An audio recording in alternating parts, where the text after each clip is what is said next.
Many lessons to be learned from nature. August 17th. Let them praise the name of the Lord, for He commanded and they were created.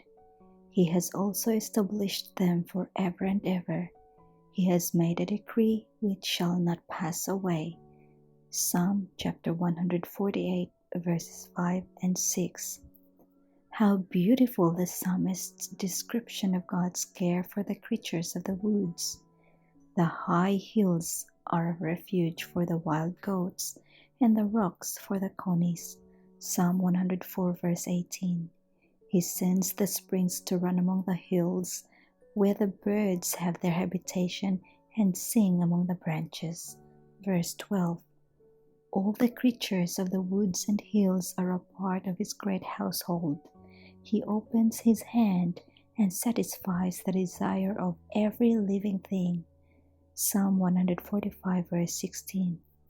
The eagle of the Alps is sometimes beaten down by the tempest into the narrow defiles of the mountains.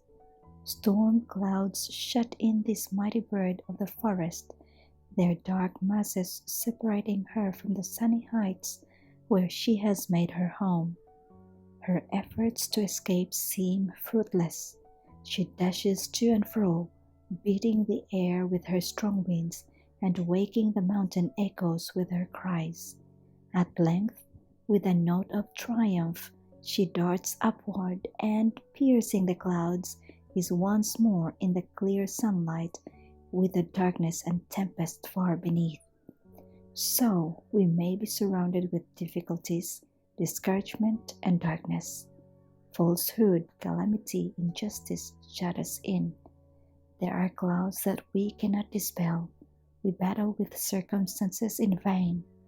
There is one, and but one, way of escape. The mists and fogs cling to the earth. Beyond the clouds God's light is shining. Into the sunlight of His presence we may rise on the wings of faith.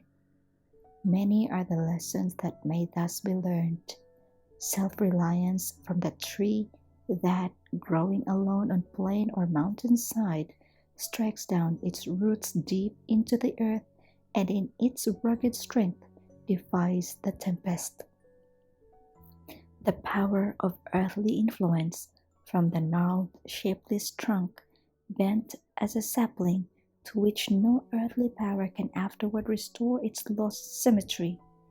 The secret of a holy life from the water lily that, on the bosom of some slimy pool, surrounded by weeds and rubbish, strikes down its channeled stem to the pure sands beneath, and drawing thence its life, lifts up its fragrant blossoms to the light in spotless purity.